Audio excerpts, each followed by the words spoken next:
할렐루야. 네, 주 오신 하나님의 은혜가 여러분과 여러분의 가정에 함께 하시기를 우리 주님의 이름으로 축원드립니다. 우리 옆에 계신 분 한번 인사도 한번 하고 안녕하세요. 반갑습니다. 인사도. 네. 오늘 하나님께서 우리에게 주시는 말씀의 제목이 좀 깁니다. 오늘 로마서 2장 우리 7절에 나와 있는 그 말씀 그대로 로마서 2장에서 우리에게 강조하는 말씀을 통해서 혹시 말씀의 제목이 뭔지 아세요? 오늘 주보에 보면 말씀의 제목이 나와 있죠? 조금 길죠? 뭡니까? 영광, 존귀, 썩지 아니함을 구하는 자라는 제목입니다. 여러분이 이 땅에 살면서 육신의 몸을 입고 있지만 우리가 이 땅에 살아가는 삶의 목적이 달라야 된다라는 거예요. 그것이 진짜 믿음 있는 성도의 모습이라고 하는 겁니다. 그래서 바울은 로마서 1장에서 믿음으로 말미암아 구원을 얻는다라는 말씀을 해요. 우리가 믿음 때문에 천국 갑니다. 그런데 믿음 있는 사람은 말로만 믿는 게 아니에요. 그냥 교회만 좀 열심히 다녔다고 믿음 있는 게 아니라는 겁니다. 진짜 믿음 있는 사람은 그의 삶을 통해서 살아가는 모습이 달라야 된다라는 거죠. 다시 말해서 내가 살아가면서 예수를 믿는 사람은 내 삶의 현장 속에서 하나님과의 관계 속에서의 거룩함, 또 사랑과의 관계 속에서 화평함을 이루지 못하면 그 사람은 진짜 믿음 있는 성도가 아니라는 겁니다. 따라서 우리가 예수를 믿는 믿음이 있다고 한다면 바울은 로마서 2장 7절에서 8절에서 6절, 7절, 8절에서 이야기합니다. 6절에서는 하나님께서 각 사람에게 그 행한 대로 보응하신다. 하나님의 심판을 얘기해요. 정말 예수 믿는 사람으로서 주님 만날 준비를 하는 사람이라고 한다면 우리 7절과 같은 삶을 살아야 됩니다. 여러분 지금 어떻게 살고 있습니까? 7절 말씀에 보면 참고 그리고 선을 행하고 영광과 존귀와 썩지 아니함을 구하는 자, 그런 사람이 되라는 거예요. 그게 믿음 있는 사람의 모습이에요. 말로만 주여 주여 하는 믿음 말고 정말 구원 얻는 믿음을 가진 사람은, 그래서 영생으로 하시고 영생 구원 얻는 믿음을 가진 사람은 이 땅에 살면서 죄의 유혹이 있어도 참고, 아멘. 예수 믿는다 그러면서 죄의 유혹에 여지없이 넘어져 버려요. 그건 진짜 믿음 있는 사람 아니라니까요. 여기 본문의 말씀에 2장 1절에서도 2장 2절에서도 이런 일을 행하는 자, 3절에서도 이런 일을 행하는 자, 예수 믿는다 그러면서 여러 가지 나와 있는 1장에 나와 있는 죄악된 모습들이거든요. 동성애, 정말 지난주에 우리 퀴어 축제 해가지고 동성애자들의 인권을 위해서 동성 결혼을 허용하라고 하는 참 기가 막힌 일이에요. 그것을 시장은 잘한다. 아시아에서 최초로 동성애를 법적으로 인정하는 나라가 되자. 이렇게 얘기하고 정말 안타깝습니다. 예수 믿는다 그러면서 또 무슨 이상한 기독교 총연합회 같이 무슨 이상한 기독교 단체 뭐 총연합회 다 가짜예요. 그러면서 타이틀이 목사라고 그러면서 예수 믿는 사람이라고 그러면서 우리 동성애 인정한다? 아닙니다. 가짜가 너무 많아요. 진짜 내 안에 예수님이 계시는 믿음, 그 믿음이 있다고 한다면 2장 2절에 이런 일을 행하는 자, 그렇죠? 2장 3절에서 이런 일을 행하는 자, 여러 가지 죄악된 동성애, 그리고 29절에 불의, 추악, 탐욕, 악의, 시기, 살인, 분쟁, 사기, 악독이 가득한 자예요. 수근수근, 비방, 하나님 미워하고 능욕하는 교만한 자, 뭐 이런 죄악되는 모습들이 쭉 기록되어 있잖아요. 예수 믿는다고 하면서 2장 2절에서 이런 일을 행하는 사람, 하나님의 심판이 분명히 있다라는 거예요. 가짜 믿음이라는 겁니다. 착각하지 말라라는 거죠. 그러면서 3절에 이런 일을 행하는 자는 같은 일을 행한다라는 말씀. 저는 예수 믿어도 죄 져도 괜찮던데요. 그것은 하나님께서 인자하심, 자비하심으로 회개하게 이르게 하시기 위한 하나님의 인내하심이에요. 그것이 4절입니다. 혹 내가 하나님의 인자하심이 너를 인도하여 회개하게 하심을 알지 못하고 오히려 하나님의 인자하심, 용납하심, 길이 참으심 그러다가 한 대 맞습니다. 하나님 우습게 알아요. 아유 죄져도 괜찮아요. 예수 믿는다고 하면서 그러다 한 대 맞아요. 끝까지 회개할 기회를 줬는데도 2장 5절에 자꾸 합리화시키고 고집 피우면 회개하지 아니하면 분명히 진노의 날 하나님의 심판이 있어요.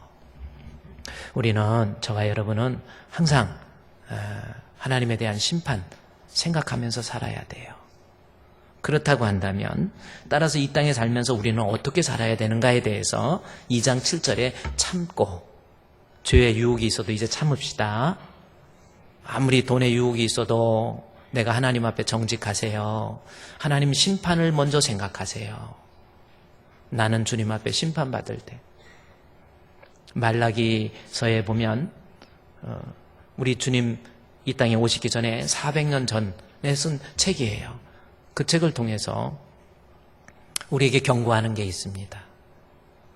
우리 주님에 대한 믿음이 있다고 하면서 하나님을 믿는다고 하면서 죄를 짓고 있는 거 정말 조심해야 돼요. 진짜 믿음은 인내하고 참고 그 다음에 7절에 또 뭐예요? 선을 행하고 이제는 나는 죽고 예수님이 내 주인이 되어서 우리 예수님의 뜻에 합한 그러한 삶을 살아갈 줄 아는 것. 이것이 참 믿음이 있는 구원 얻는 성도의 모습이라고 하는 겁니다. 오늘은요 이 본문의 마지막 정말 믿음이 있다면 한다면 자 여러분 지금 어떻게 살아가고 있습니까? 영광과 존귀와 썩지 아니함을 구하는 자. 여기서 구한다라고 하는 것은 추구한다, 목표로 한다 이런 뜻입니다. 영어로 보면 seek라는 거거든요.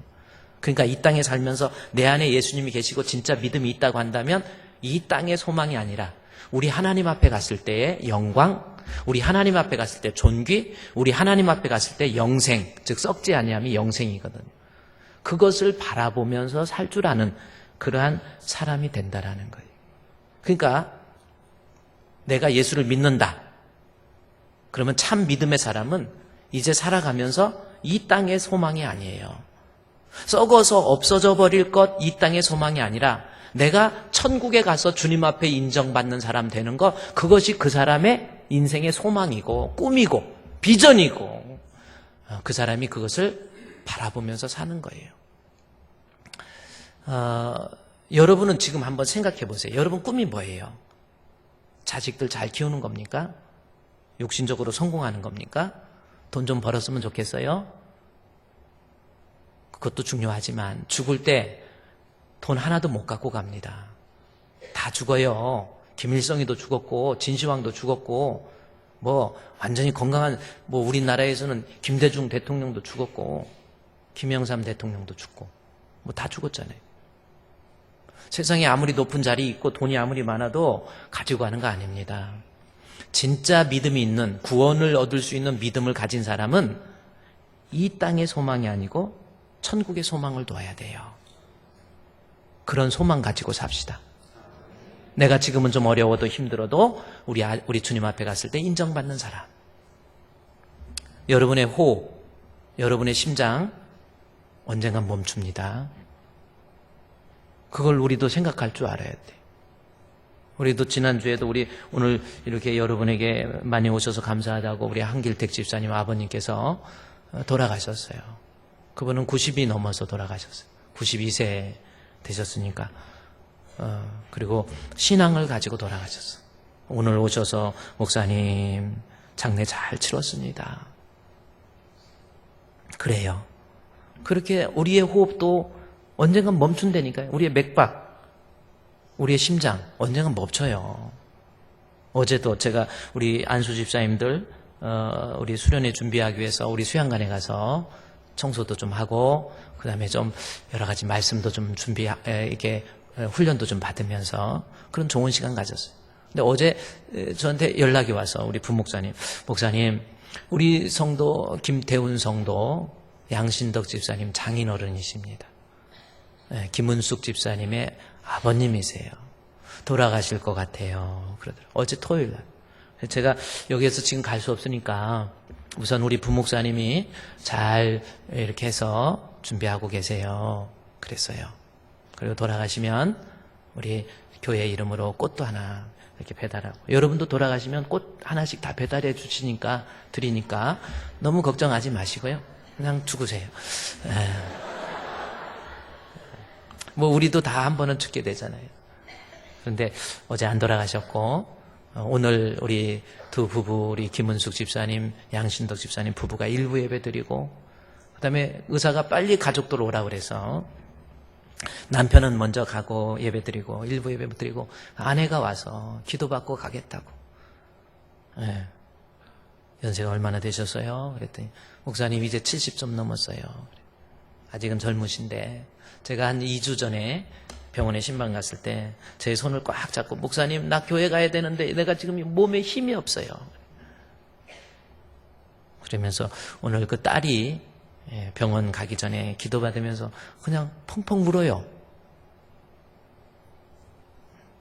근데 여러분, 저도 여러분도 한 번 죽는다니까요. 왜 내 죽음에 대해서는 생각 안 합니까? 그런데 내가 진짜 믿음이 있다고 한다면, 가짜 믿음 말고 영생을 얻는 믿음이 있다고 한다면, 이 땅에 살면서 바로 이 세상에서 꿈이 아니라 천국에 가서 우리 주님 앞에 어떤 평가가 있을 것인지, 그거 생각하면서 살아간다라는 겁니다. 알프레드 레오나르드 노벨이라는 사람이 있어요. 알프레드 노벨이라고. 여러분 잘 알죠? 노벨상을 이렇게 1902년부터 재단을 만들어서 노벨상, 노벨 물리학상, 노벨 화학상, 그 다음에 노벨 인문학상, 그 다음에 노벨 평화상, 그 다음에 노벨 의학상, 이렇게 해서 우리나라에서도 김대중 대통령이 노벨 평화상 받았다. 근데 참 우리나라도 노벨상을 좀 많이 탔으면 좋겠는데, 다 별로, 일본 애들도 많이 타요. 아따, 나만 이게 이빠이까 해가지고 연구를 많이 해가지고 일본 애들도 이 노벨상 탑니다. 근데 이 알프레드 레오나르드 노벨이 살아가면서요, 다이너마이트도 개발하고 뭐 여러 가지 개발을 많이 해서요, 엄청난 돈을 벌었어요. 그런데 어느 날 아침에 일어나서 신문을 보고 깜짝 놀란 거예요. 이 노벨이 신문을 보니까 노벨이 죽었다라는 거예요. 노벨이 죽었는데 자기는 살아있는데 죽었다고 신문이 실제로 난 거예요. 그가 죽기 전에 그러니까 1833년에 그분이 태어났고 1896년에 돌아가셨거든요. 66세까지 사시다 돌아가셨는데 8년 전, 즉 1888년도에 그분이 신문을 보고 깜짝 놀란 거예요. 아니, 내가 죽었다니. 깜짝 놀랐죠. 돈도 엄청 많고. 그런데 더 놀라운 것은 뭐냐면, 그 죽음의 기사의 내용을 보니까 타이틀이 뭐냐면, 노벨이 죽은 거에 대해서 죽음의 상인이 드디어 죽었다, 이런 글이에요. 내용을 읽어보니까 다이너마이트를 개발해서 수많은 사람들을 가장 많이, 가장 짧은 시간에 죽게 한 인물이 노벨이다. 이 사람은 다른 사람의 죽음을 통해서 돈을 모았던 사람, 죽음의 상인이 드디어 죽었다. 그 기사를 본 거예요. 노벨이 깜짝 놀란 거예요. 아, 내가 죽었을 때 이런 평가를 사람들이 내리는구나. 다이너마이트를 개발한 것도 사람 죽이기 위해서 한 게 아니거든요, 원래는. 그런데 결국 내가 죽었을 때 이런 평가를 내리구나. 그런데 이 신문이 어떻게 해서 이런 기사가 나왔는가 했더니, 프랑스 기자가 그의 형 루드비그라고 하는, 루드비그 노벨입니다. 이는 알프레드 이 베르나르 노벨이고 그의 형 루드비그 노벨이에요.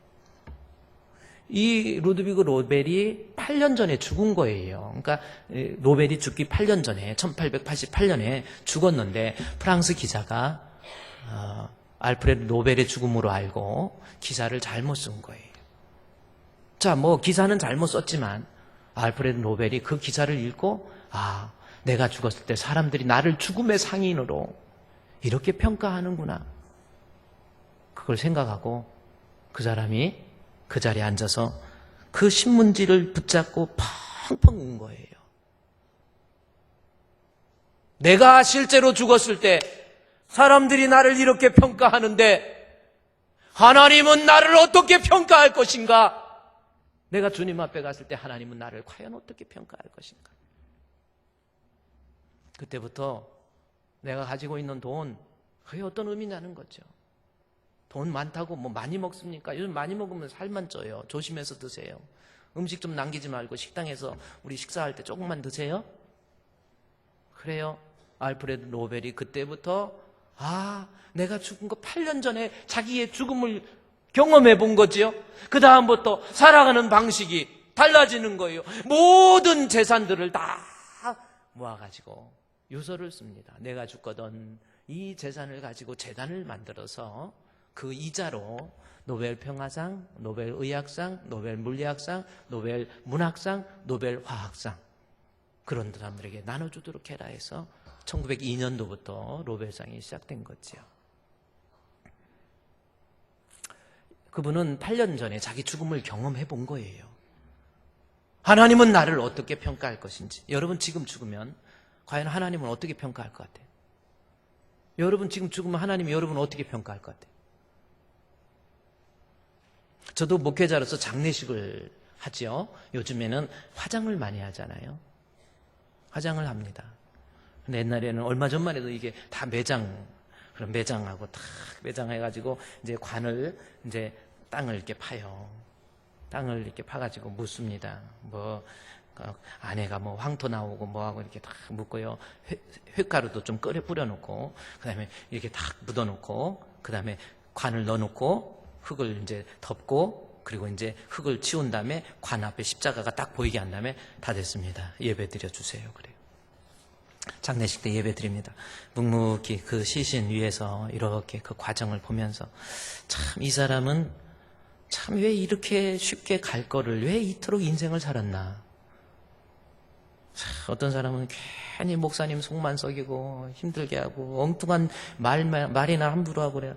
아유 이제 죽었네 이런 생각도 저는 안 들지만 다른 교회 목사님은 든다고 그래요. 여러분 죽었을 때 목사님은 어떻게 생각할 것 같아요? 한번 생각해 보세요. 아유 생생 사기만 치고 다니고 나쁜 짓만 하고 다니다 이제 죽었네 이런 생각이 들 것 같습니까?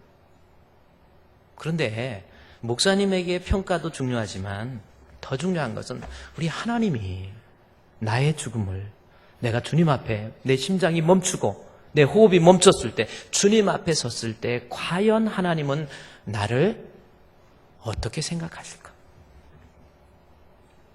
그것을 꿈꾸면서 사는 것 그게 진짜 믿음 있는 사람이에요. 그렇죠? 그래 아무리 음악 나와도 난 설교할 걸 하지.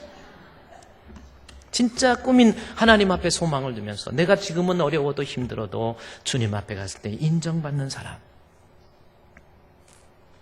우리 어제 비가 많이 왔죠? 처음에 비가 오려고 그러는데 되게 덥더라고. 그래서 자면서 더워가지고 했는데 이 에어컨 많이 키면요, 특히 잘 때 에어컨 키면은 호흡을 할 때 입이 벌어지기 때문에 건조한 상태로 목에 들어가다가요, 그게 후두암이나 성대 결절 혹은 이 성대 돌 생기는 거 있잖아요, 결석, 아주 치명적이래요. 그 TV에 나왔잖아요. 이게 사람이 잘 때 이 근육이 이게 40대 넘어가면 벌어져가지고 입이 벌어지니까 혀가 안으로 말리면서 기도가 막히니까 코를 고는 거예요. 아무리 해도 할 수 없어요. 나이 들면 다 코를 고는 거예요. 자, 그런데 그 산소, 이 공기가 직접 들어가면서 입안이 마르고 그러면서 에어컨이 그래서 치명적이라고. 에어컨 켜고 주무지 마세요. 더우면 더운 대로, 추우면 추운 대로 그냥 그렇게 살다가 그냥 그렇게 사세요. 저도 에어컨 안 켜요. 안 켜고. 근데 너무 더워가지고 자다가 문을 열어놨고 이렇게 잤는데 자다가 막 비 오는 소리가 막 나가지고 보니까 막 비가 이 안으로, 방 안으로 들어와갖고 옆에 러닝머신을 막 다 적실 것 같아가지고 일어나서 이렇게 보면서 창가를 이렇게 닫으면서 무섭게 비가 오잖아요. 그럴 때 여러분 어떤 생각 들어요? 저는 어저께 그 비 올 때 그 찬송, 이 몸의 소망 무행가 우리 주 예수뿐일세. 우리 주 예수 밖에는 믿으리 하주 없도다. 굳건한 반석이시니 그 위에 내가 서리라. 그 위에 내가 서리라. 하나님, 나 지금은 어렵지만, 지금은 힘들지만, 내가 지금은 남들이 바보같이 생각한다 할지라도 내가 주님 앞에 섰을 때에 그때 인정받는 사람, 그게 이 몸의 소망입니다. 근데 그 찬송이 생각나면서 그 찬송의 2절이 뭐냐면, 어제 그 비가 막 무섭게 부잖아요. 그 2절이 무섭게 바람 부는 밤 물결이 높이 설렐 때 우리 주 크신 은혜에 소망에 닻을 주리라. 그 찬송 아세요? 비가 막 오니까 그 생각이, 무섭게 바람 분다 할지라도, 아무리 세상이 힘든다 할지라도 굳건한 반석이시니 그 위에 내가 서리라. 그 위에 내가 서리라. 할렐루야! 진짜 내 안에 믿음이 있다고 한다면, 말로만의 믿음이 아니라 우리는 믿음으로 구원을 얻어요. 그런데 진짜 믿음이 있다고 한다면 살아가면서 썩어져 없어져 버릴 욕심만이 아니라, 돈만 위해서 사는 것이 아니라, 내가 하나님 앞에 지금 섰을 때 주님이 나를 어떻게 생각하실까? 그것을 소망하면서 살아가게 되어 있다라는 겁니다. 우리 사랑하는 주풍교회 성도 여러분, 다시 묻습니다. 여러분, 꿈이 뭡니까? 아니, 그 전에 여러분 예수님 믿습니까? 자신이 없어요? 여러분 예수님 믿습니까? 믿으면 영생을 얻어요. 그런데 그 믿음이 가짜 믿음이 아니고 진짜 믿음이라고 한다면, 내가 살아가면서 삶의 현장 속에서 하나님이 인정할 만한 그러한 행위가 동반되게 돼 있는 거예요. 행함이 없는 믿음은 믿음이 아니에요. 그런데 그 행위가 이 땅에 살면서 죄의 유혹이 있어도 참고, 그 다음에 선을 행하고, 두 번째, 이제는 예수님 믿는 믿음 가진 사람답게 내 가치관, 내 생각 내려놓고 주님 뜻대로 살고, 세 번째가 뭐냐면 소망, 천국의 꿈을 둬야 돼요. 이 세상에서 잘 먹고 잘 사는 거, 그것만 소망하지 마세요. 주님 앞에 항상 그 생각을 하세요. 오늘 비가 막 이렇게 막 올 때마다요, 올 때도 무섭게 바람 부는데 물결이 높이 설렐 때 우리 주 크신 은혜에 소망에 닻을 주리라. 그 다음에 굳건한 말, 시작. 굳건한 반석이시니 그 위에 내가 서리라. 그 위에 내가 서리라. 아멘. 여러분 죽을 때 주님 앞에 인정받는 그러한 성도 되시기를 다시 한번 축원드립니다. 여러분도 금방이에요. 왔다 갑니다. 나 죽었을 때 우리 목사님은 나를 어떻게 평가할까? 나 죽었을 때 우리 하나님은 나를 어떻게 평가할까? 주님 앞에 갔을 때 칭찬과 존귀와 영광의 자리, 의의 면류관을 받으려면 그러면 어떻게 해야 될 것인가? 요거를 배워야 돼요. 아주 중요한 겁니다. 저와 여러분 인생 살면서 주님 앞에 갔을 때 칭찬과 존귀와 영광, 그걸 구하는 자, 소망하고 있다고 한다면 다음과 같은 모습으로 살아야 된다라는 겁니다. 그러면 정말 의의 면류관을 받았던 대표적인 인물, 바로 사도 바울입니다. 바울이 죽기 전에 어떤 말씀을 우리에게 주고 있는지 그 본문으로 가야 돼요. 자, 디모데 후서입니다. 자, 여러분이 한번 성경을 넘겨서, 그래요, 나도 남은 여생 이제는 이렇게 살아야 되는데, 디모데 후서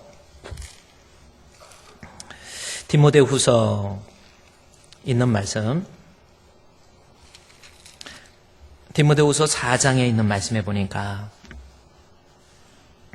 4장 8절 말씀입니다. 이제후로는 나를 위해서 의의 면류관이 예비되었으므로. 여기 의의 면류관이 있죠. 지금 바울이, 이게 AD 66년에 기록한 책이에요. 66년. 이거 기록하고 난 다음에 8개월 후에 바울이 AD 67년에 목베어서 참수형을 당하게 됩니다. 정말 이 하나님 앞에 결국은 AD 66년에 마지막 유언을 하는 거예요. 유언의 내용을 좀 보면요. 4장 8절에 의의 면류관이 예비됐다 라고 하면서 9절 말씀에 보면 너는 어서 속히 내게로 오라 이런 말씀을 합니다.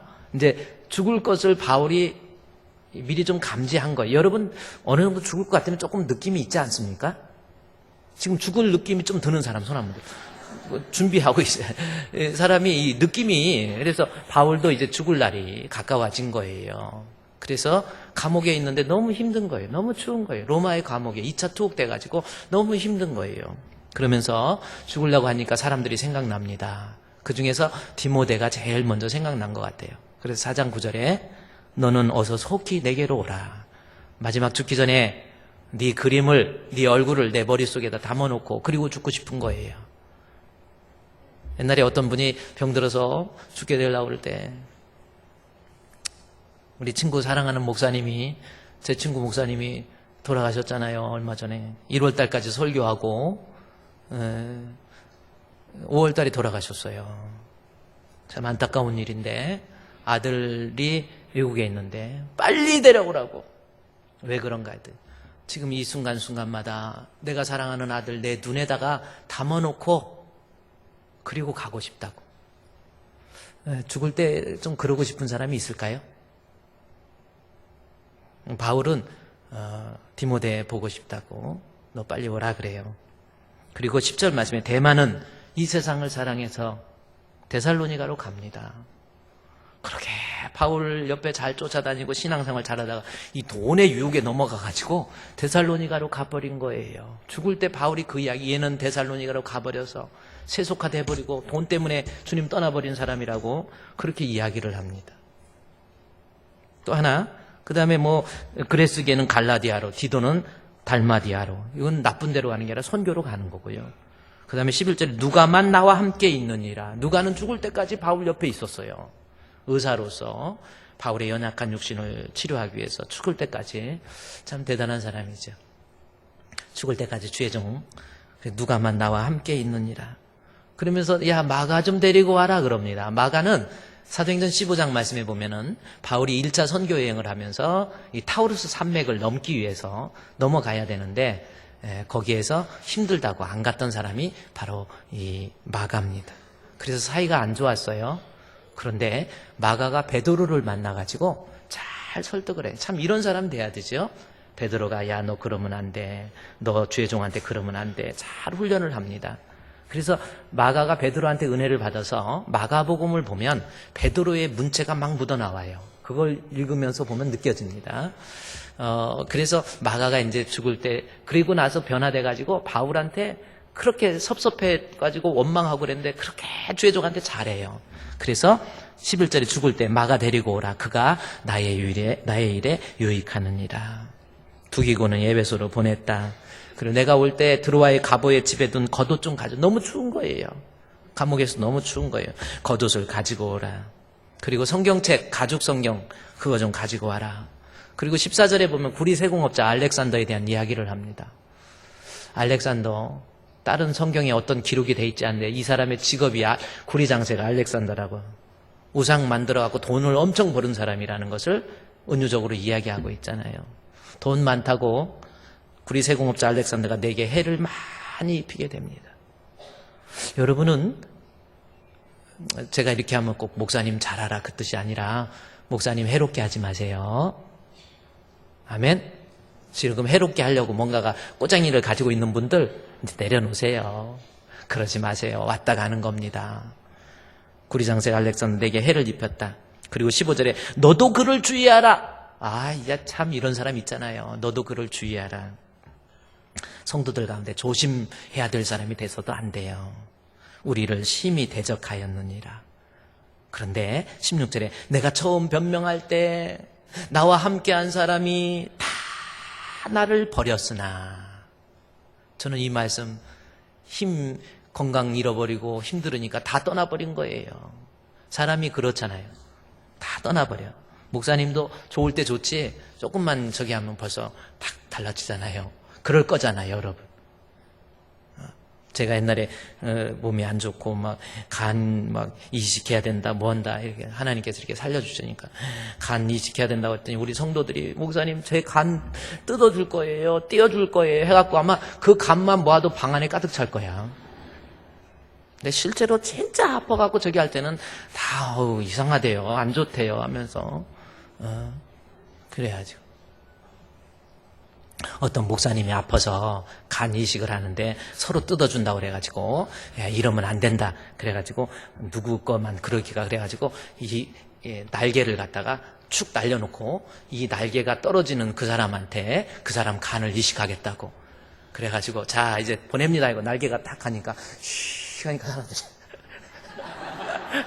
그래갖고 어떤 장로님 앞으로 날개가 딱 올라니까 장로님이 자꾸 풀더라는 거예요. 그래 풀어가지고 그랬다는 전설을 들어본 적이 있어요. 우리 주품교회는 그러지 맙시다. 그냥 지금도 자랑하고 그렇게 한평생 살다가 근데 세상 사람들이 다 버리고 떠났는데 4장 17절에 우리 주님께서 내 곁에 서서 나를 강건하게 해주셨다.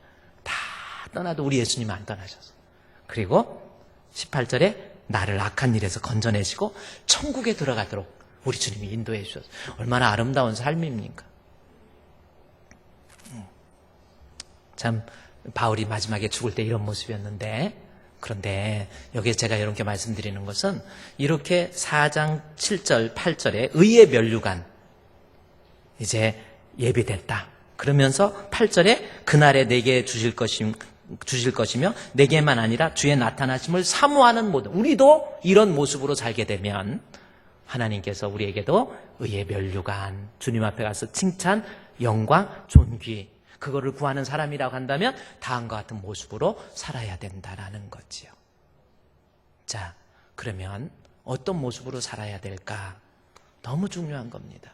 바울이 유언하면서 마지막에 쓴 책입니다. 첫째, 잊어버리지 마십시오. 내가 주님 앞에 갔을 때 인정받는 사람, 천국 가는 사람 되려면 첫째, 가장 중요한 것 바울이 이야기합니다. 디모데후서 3장부터 이야기하죠. 3장 15절 말씀에 그리스도 예수 안에 있는 믿음으로 말미암아 구원에 이르는 지혜가 있게 한다. 구원에 이르는 지혜. 다시 말해서 그리스도 예수를 믿음으로 말미암아 예수님 믿는 믿음이 있어야 돼요. 예수님 믿는 믿음이 있어야 됩니다. 아멘. 그래야 주님 앞에 갔을 때 인정받아요. 그 믿음도 본문에 자꾸 성경을 강조하죠. 4절, 15절에 어렸을 때부터 성경을 알았나니 성경을 얘기합니다. 16절에 모든 성경은 해서 성경에 대한 얘기. 다시 말해서 믿음을 그냥 내가 교회 열심히 다닌다고 믿음 있는 거 아니에요. 착각하지 마세요. 진짜 믿음은 성경을 통해서 생긴 믿음. 따라서 15절에 어렸을 때부터 성경 디모데 배웠어요? 잘난 체 하지 말고 성경 안다고 지식 내세우지 말고 그러나 14절에 너는 배워야 돼요. 말씀 배우고 이해가 안 가면 확신을 더하세요. 그래서 거기서 생긴 믿음이 있어야 우리가 천국 갈 수 있어요. 가짜 믿음도 없으면서 믿음 있는 척하는 사람 너무 많아요. 어제 제가 이게 우리 금요일 저녁부터 우리 교회 수양관에서 우리 안수 집사님들 조금 세미나, 워크숍이라고 그래야 되겠네요. 짧은 시간이기 때문에 다 또 뭐 졸리고 밤늦게 12시까지 있게 해야 되는데 원래는 한 2시간 해야 되는데 짧게 했는데 어떤 친구는 계속 처음부터 끝까지 계속 졸면서 목사님 12시 넘어서까지 설교하면 어떻게 해요 그러더라고. 그래서 막 그러면서 짜짜시 쳐다보길래 눈을 뽑고 싶은 마음도 좀 있었지만 또 그렇게 뽑을 수는 없고 그런데 제가 그 안수 집사님들 모여서 전부 한 50여 명 정도 다 되는 사람들 모아서 제가 그런 이야기를 했어요. 요한복음 14장에서 중요한 것을 이야기합니다. 요한복음 14장이 뭐냐면 너희는 마음에 근심하지 말라. 하나님을 믿으니 또 나를 믿으라. 믿음에 대한 이야기를 해요. 믿음. 그런데 믿음하고 이야기하면서 근심, 믿음과 근심은 맞지 않잖아요. 그러면서 그 다음에 요한복음 14장 중간에 내려가 보면 어떤 말 하냐면 내가 보혜사 성령을 너에게 주리니 내가 너를 고아와 같이 버려두지 아니하고 보혜사 성령을 너에게 주겠다. 그 얘기를 합니다. 아주 중요한 이야기지 않습니까? 14장은 믿음에 대한 이야기지만 성령을 받지 못한 믿음은 가짜예요. 그러니까 베드로 이야기를 또 합니다. 거기서 13장에서 요한복음 13장에서 베드로 이야기를 믿음에 대해서 얘기하면서 베드로한테 예수님이 야, 나 십자가에 못 박혀 죽을 거야. 그랬더니 예수님 무슨 말씀이세요? 절대 그런 일이 있을 수 없습니다. 내가 예수님을 위한 거라면 내 목숨을 바치겠습니다. 대단해요. 말은 기가 막힙니다. 진짜 목숨 바쳤습니까? 어린 소자 앞에 여지없이 무너져 버리잖아요. 그게 베드로잖아요. 그래, 지식적으로 좀 예수님 안다고 그게 믿음입니까? 하나님 말씀을 통해서 성령의 조명을 통해서 진짜 믿음 가져야 그 사람 믿음이 진짜예요. 말로만 막 내가 이거 하겠습니다. 그 다음에요, 너희는 마음에 근심하지 말라 그러죠? 진짜 믿음 있는 사람, 믿음 있다고 하면서 두려워하고 염려하고 근심하고 그 다음에 나오는 게 누군지 아세요? 그 다음에 성경에서 나오는 인물 중에 하나가 뭐냐면 빌립이 나옵니다. 빌립은 5,000명을 먹일 때 물고기 2마리와 보리떡 5개로 5,000명을 먹이는데 이게 어떻게 가능합니까? 이건 따져보세요. 몇백 데나리온이 필요한 거고 이건 수치적으로 따지면 그렇습니다. 믿음 있다고 하면서 합리적으로 과학적으로 내가 이해가 가고 이런 것만 따지고 그리고 믿음 있는 줄 착각하고 있어요. 그러나 성령 받기 전에 이 사람의 믿음들은 다 무너져 버렸어요. 그 다음에 거기 나오는 게 도마가 나옵니다. 도마가 얼마나 의심 많았습니까? 그래요. 우리 의심 많은 도마 뭐라고 그러죠? 여러분은 뭐 의심 없습니까? 그 사람도 믿음 다 좋은 줄 알지만 진짜 믿음은 하나님 말씀을 통해서 성령의 조명을 통해서 생긴 믿음이 진짜 믿음이에요. 그래서 제가 우리 이번에 세미나 워크숍 하면서 우리 안수 집사님들한테 가짜 믿음 말고 진짜 믿음을 가져라. 진짜 믿음. 안수 집사 됐다고 다 천국 가는 거 아닙니다. 권사 됐다고 다 천국 가는 거 아니에요. 장로 됐다고 천국 가는 거 아니에요. 목사 됐다고 천국 가는 거 아닙니다. 가짜 목사가 얼마나 많습니까? 가짜 목사 많아요. 얼마든지 폼 재고 다니고요. 그럴듯하게. 그래서 정말 중요한 것은요, 내가 천국 가서 인정받는 사람이 되려면 하나님 말씀을 통해서 말씀 배우고 말씀을 통해서 은혜 받고 하나님 말씀의 텍스트에서 원문에서 벗어나지 않는 이 성경의 진짜 의미를 통해서 생긴 믿음이 나로 하여금 구원 얻는 믿음이에요. 말씀 잘 배우시기를 주의 이름으로 축원드립니다. 천국 가기 위해서는 믿음. 두 번째, 이제 바울이 이야기합니다. 이 본문을 보십시오. 자, 3장 14절, 15절, 16절에서는 믿음에 대한 이야기를 하다가 의의 멸류관을 받기 위해서 4장 1절에 가보면 갑자기 다른 이야기를 합니다. 하나님 앞과 살아있는 자와 죽은 자를 심판하실 그리스도 예수 앞에서 그가 나타나실 것과 그의 나라를 두고 엄히 명하노니, 여기 심판이 나오죠. 하나님 앞과 살아있는 자와 죽은 자를 심판하실 그리스도 예수 앞에서 그가 나타나실 것과 그의 나라를 두고 엄하게 명령하는 게 있습니다. 주님 심판대 앞에서 가서 인정받는 사람이 되기 위해서 4장 2절에 너는 말씀을 전파하라. 아니, 느닷없이 전도가 나오는 것 같아요. 우리는 전도하면은 내가 교회 부흥을 위해서, 목사님이 교회 부흥을 위해서 아니라니까요. 내가 하나님 앞에 갔을 때 인정받는 사람 되기 위해서는 반드시 이 전도라고 하는 거, 천국 가기 위해서 준비하는 사람은 이 전도. 그래서 4장 1절에 하나님 앞과 살아있는 자와 죽은 자를 하나님의 심판을 준비하는 사람이라고 한다면 이 땅에 살면서 전도할 줄 아는 사람, 그 사람이 되어야 된다라는 겁니다. 여러분 지금 전도 얼마나 하고 있습니까? 겨우 내 믿음 관리하기, 지금 안 나올래다 나오고, 오늘도 비 와가지고 안 나올까 하다가 비가 이렇게 집에 있어서 비 오는 줄 몰랐다가 옷 입고 나오니까 비가 많이 오니까 이렇게 올 줄 알았으면 안 나오는 건데 하고 생각하는 사람 손 한번 들어보세요. 말을 좀 빨리 해서요. 앞으로 우리 그러지 맙시다.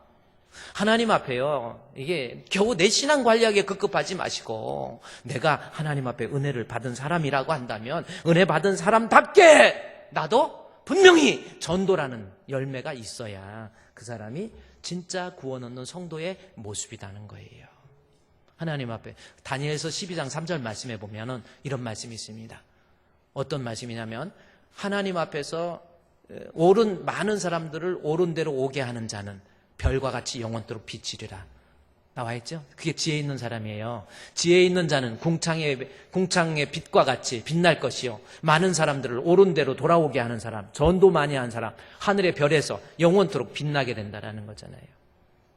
그러니까 내가 심판을 생각한다면 내가 이 세상에 살면서 시간마다 다른 사람에게 예수를 전하고 복음을 전해서 그 사람으로 하여금 예수 믿도록 만드는 거, 이것이 내가 심판을 준비하는 성도의 모습이 되어야 된다라는 겁니다. 구원받은 은혜에 감격해서 우리 앞으로 전도합시다. 어때요? 한번 생각해 보세요. 목사님, 근데 전도하고 싶은데 잘 안 돼요. 나도 어떻게 하면 전도할 수 있을까요? 바울이 본문에서 2가지 얘기합니다. 이런 사람이 되면 전도할 수 있어요. 첫째, 먼저 나부터, 내가 다른 사람 전도하기 전에 나부터 진짜 믿음 가지면 돼요. 자, 그 본문이 어딨냐면 4장 1절에서 4장 1절 2절에서 전파에 대한 이야기를 하다가 4장 17절에 마지막 3장 17절에 마지막 줄이죠. 선한 일을 행할 능력. 여기서 선한 일은 본문에서는 전도할 수 있는 능력입니다. 내가 전도할 수 있는 어빌리티. 그러니까 어떤 사람이 전도하냐는 거예요. 본문에서 선한 일을 행할 수 있는 능력을 갖추게 돼. 능력이, 전도할 수 있는 힘이 없는 거예요. 전도 못하는. 근데 이렇게 전도하기 위해서 지금 본문에서는 14절, 15절, 16절에서는 성경을 통해서 내가 먼저 구원에 이르는 지혜, 나부터 믿음을 가져야 그 사람이 다른 사람에게 전도할 수 있는 어빌리티를 갖게 되는 거예요. 그러니까 전도 못하는 사람, 이유가 있습니다. 나 믿음 없는 거예요. 실제로 믿음 없는 거예요. 그래요. 뭐 이해가 안 가면 예를 들어서 여러분, 천국과 지옥, 분명히 내가 예수 믿음으로 천국과 지옥에 대한 믿음이 있다고 한다면 여러분 자녀들 사랑하잖아요. 애들이 교회 안 다녀도 아유 목사님, 애들 이기는, 자녀 이기는, 애들 이기는 부모 없나 봐요. 교회 안 다녀도 내버려 둔다? 그것은요, 분명한 것은 뭐냐면 내가 아직 예수 그리스도에 대한 확고한 믿음이 없는 거예요. 진짜 믿음이 있으면 전도 안 할 수가 없어요. 애들한테. 애들 불에 가서 영원한 고통을 당한다는 확실한 믿음이 있는데 내버려 두겠습니까? 아니, 어떤 부모는 자식한테 무릎 꿇고라도 아들아, 교회 나이자! 진짜 믿음이 있으면 그렇게. 그래서 내가 전도 못하는 이유가, 어떤 사람, 나는 그런데 나도 믿음 있는데 내 남편한테는 전도를 못해. 그거는 좀 이해가 가요. 남편하고 부부가 살면서 사랑도 하지만은 사랑 안 하고 정신력으로 사는 사람도 계시잖아요. 따라합시다. 정신력. 이건 따라할 일은 없는데. 그냥 사랑 안 하고 사는 사람은 어차피 예수 안 믿고 죽어서 지옥 가도 나 네 사랑 안 하니까 네 맘대로 하라, 이럴 수는 있지만 자식은 안 그래요. 자식이 예수 안 믿고 이러고 꺼드럭거리고 다니는데 그냥 내버려 두고 툭 하면 교회 빠지고 뭐하고, 아니라는 거예요. 진짜 믿음이 있으면, 내 안에 믿음이 있으면 내가 전도 안 할 수가 없는 거예요. 어떤 부모는 결혼시켜서 자식이 11조를 안 하니까 부모가 불러가지고 야, 너 11조 얼마냐? 너 지금 못하니 내가 할 거다. 이런 부모도 있어요. 노인 돼가지고 무슨 돈이 있다고. 진짜 하나님 앞에 신앙이 있으면요, 전도 안 할 수가 없어요. 이민교 씨가 쓴 책을 하나 제가 보고 얼마나 웃었는지, 이민교 씨가 쓴 책이 하나 있습니다. 복음에 빚진 사람이라는 책입니다. 자, 복음에 빚진 사람.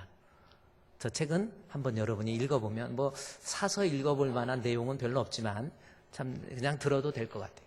저 책에 보면 이민교 씨가 원불교 전도사예요. 원불교 전도사. 중입니다. 원불교 중이에요. 근데 이 사람이 얼마나 중믿음이 중요한, 그러니까 아예 원불교에 빠져 있는 골수 원불교, 믿음 충만이죠. 불교 충만 해가지고 이래서 이제 길거리 다닐 때마다 전도하는 거야. 원불교의 진리를 가리키고 막 하는데, 그 누님이 너 진짜 전도하려면 소록도로 한번 가보라고. 소록도 아세요? 소록도에 나병 환자들이 있잖아요. 한센스 병이라고. 그 병을 앓고 있는 사람들인데 그곳에 가서 네 원불교를 전하라, 이러는 거예요. 그래서 이 사람이 소록도로 갑니다. 거기 가서 7년을 전도해요. 원불교를. 그래서 원불교를 전하기 위해서 가서 보니까 사람들 문둥병자를 실제로 보니까 진짜 못 보게 해서 막 코 같은 데가 문드러지고 손가락은 다 익스러지고 막 썩어가면서 고름이 질질 나는 거예요. 그런 사람들한테 너무 불쌍하니까 사람들 모아놓고 도를 전하면서 여러분 왜 이렇게 저주와 같은 삶을 여러분이 살 수밖에 없는지 아십니까? 내가 왜 이렇게 힘들게 저주와 같은 삶을 사는지 아십니까? 사람들이 아무 말 안 하니까 그때 이분이 하는 말이 전생에 죄가 많아서 업보 때문에 여러분이 지금 이렇게 사는 거예요. 이래버리니까 가뜩이나 지금 힘들어 죽겠는데 그런 소리 하니까 가만 놔두겠습니까? 일어나가지고 달려가가지고 목 잡고 흔들고 뭔 업보 지금 나 힘들어 죽겠는데 뭔 업보냐고 막 이러고 그렇게 하면서도 막 도를 전하는 거예요. 도를 전하다가 같이 1년, 2년, 3년 전하면서 어떤 사람이 그 이민교실을 쭉 보더니 너무 그 사람을 보니까 손도 너무 중증 문둥병 환자라서 당신 참 불쌍하다. 이래서 이야기를 하니까 그 사람이 하는 말이 묵묵히 이민교실을 바라보더니 내가 볼 때는 당신이 나보다 더 불쌍해요. 아니 그게 무슨 말입니까? 내가 당신보다 더 불쌍하다니요. 나는 내 몸은 문드러진다 할지라도 내 안에 예수님 계세요. 나는 천국에 소망이 있습니다. 당신은 예수를 모르잖아요. 당신이 나보다 더 불쌍한 사람입니다. 기가 막히고 웃음소리를 그렇게 하고 다니더래요. 그래서 참 아이고 내가 너보다 불쌍하다고 말도 안 되는 소리 하고 있네. 이러고 있는데 그러면서 이렇게 그 사람들하고 친해지고 하면서 나병 환자들이 죽었는데 죽는 모습 장례식장에 가서 깜짝 놀란 거예요. 아니 죽을 때 그 비참하게 살다가 비참하게 죽는데 죽어가면서 장례식을 보니까 노래를 부르는 거예요. 장례식 하는 모습을 자기도 이제 친구가 됐으니까 따라가면서 이렇게 보니까 노래를 부르는 거예요. 해보다 더 밝은 저 천국 믿는 마음 가지고 가겠네. 우리를 위하여 있을 곳 우리 주 예비해 두셨네. 며칠 후 요단강 건너가 만나리. 며칠 후 요단강 건너가 만나리. 아니 장례식 때 막 노래를 부르는 거예요. 그래서 참 이해도 안 간다. 그래도 같이 장례식 다니다가 보니까 그런데 어느 날 새벽에 4시에 일어나서 앉아서 좌불 하면서 연불 외우고 막 목닥을 치면서 마하살라라사 이러고 목닥을 치는데 자기도 모르게 그 순간 어느 날 가슴이 뜨거워지면서 목닥 치면서 하는데 며칠 후 똑똑똑 며칠 후 똑똑똑 요단강 건너가 만나리. 똑똑똑 며칠 후 똑똑똑 며칠 후 똑똑똑 요단강 건너가 만나리. 해보다 더 밝은 저 천국 똑똑똑 믿는 마음 가지고 가겠네. 똑똑똑. 그러다가 한참 하다 보니까 이건 아니지. 나는 지금 중인데 이건 아니지 하면서 막 멈추려고 그래도 안 돼가지고 목탁 내팽개기 쳐놓고 법당 안을 갔다가 땡글땡글 구르면서 눈물 콧물 다 흘리고 그가 거기에서 성령 체험한 거예요. 그리고 예수 믿고 난 다음에 신앙이 들어가니까 내가 지금까지 세상 헛살았구나. 그래가지고 나는 복음의 빚진 자. 내가 지금까지 다른 사람들에게 잘못된 거 전했지. 성령을 받고 났고 믿음이 들어가니까 자기 아내가 약사예요. 아내하고 애들 데리고 우즈베키스탄에 가서 농아들을 위한 선교사가 됩니다. 내가 하나님 앞에 전도할 수 있는 사람 되려면 내가 먼저 내 안에 예수님이 계셔야 돼요. 진짜 믿음이 있으면 나 우즈베키스탄에 가서 세상 거 다 잃어버려도 나 전도하겠습니다. 이런 거 아닙니까? 그래서 바울이 4장 2절 말씀에 4장 1절에서 하나님 앞과 살아있는 자와 죽은 자를 심판하실 그리스도 예수 앞에서 내가 엄히 명하노니 심판을 준비한다면 너는 열심으로 전파하라. 전도인데 그 전도하는 사람이 되기 위해서는 17절, 3장 17절에 선한 일을 행할 수 있는 능력, 다시 말해서 이 능력은 뭐예요? 전도할 수 있는 힘이 어디서 생겨요? 15절에 하나님 말씀을 통해서 내 안에 믿음이 생기면, 내 안에 진짜 믿음이 생기면 내가 전도 안 할 수가 없다라는 거지요. 그래서 바울이 하나님 앞에 의의 멸류관을 받기 위해서는 네가 이 땅에 살면서 믿음을 가지고 전도해야 된다라는 겁니다. 여러분 어떻습니까?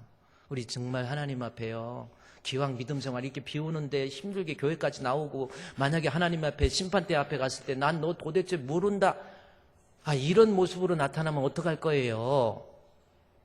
우리 기왕 하나님 믿으려면요, 말씀 통해서 정직하게 믿으라니까요. 폰만 잡고 다니지 마시고, 뭐 배웠다고 얼마나, 교회 와서는요, 배운 척 하지 마시고, 가진 척 하지 마시고, 그냥 무조건 낮아지는 거예요. 낮아질 만큼 낮아지고, 내 자신에 예수가 계시고, 내 안에 계신 예수님을 전하다 가는 거예요. 그래야 주님 앞에 갔을 때 인정받는 알곡이 되지 않습니까? 우리 이 시간에 하나님 앞에 기도해요. 하나님, 나도 죽게 됩니다. 내 심장, 내 호흡 멈췄을 때 하나님께서는 어떤 모습으로 나를 볼 것인지, 하나님이 나를 어떻게 평가할 것인지 생각해 보세요. 내가 과연 주님 앞에 인정받는 알곡이 되기 위해서는 먼저 하나님이 인정하는 정직한 믿음, 말씀을 통한 믿음, 두 번째는 전도입니다. 나도 한 사람이라도 전도하겠습니다. 우리 주변에 있는 사람, 내 가족부터, 내 아이들부터, 우리 부모부터, 우리 주변에 있는 사람들부터 전도할 수 있는 사람 되겠습니다. 우리 이 시간에 하나님 앞에 통성으로 한 1분 동안 기도합니다. 하나님 아버지, 저희들을 이 자리에 불러주시고 오늘도 이렇게 말씀을 통해서 깨닫게 해주시니 참 감사합니다. 주여, 우리 주님 앞에 섰을 때에 인정받는 알곡이 되기를 원합니다. 하나님 앞에 섰을 때 인정받는 알곡이 되기를 원합니다. 썩어져 없어져 버릴 육신만을 위해서 살아가는 사람 되지 않게 해주시고, 우리의 심령을 새롭게 만들어 주셔서 나도 주님 믿는 믿음 가운데 거하게 해주시고, 그 믿은 예수 그리스도를 마음껏 전해갈 수 있는 저희들 될 수 있도록 주여, 우리의 심령을 새롭게 만들어 주셔서 믿음 충만한 가운데 전도하다 갈 수 있는 알곡 되게 해 주시옵소서. 우리 주 예수님의 이름으로 기도합니다. 하나님 아버지, 저희들 불러주셨사오니 이 세상 살면서 그냥 습관적으로 교회만 다닐 것이 아니라 주님 앞에 섰을 때 인정받는 알곡이 되기 위해서 말씀을 통한 정직한 믿음을 갖게 해주시고, 믿음 가진 사람답게 뜨겁게 전도할 줄 아는 저희들 되게 해 주시옵소서. 예수님의 이름으로 기도드리옵나이다. 아멘.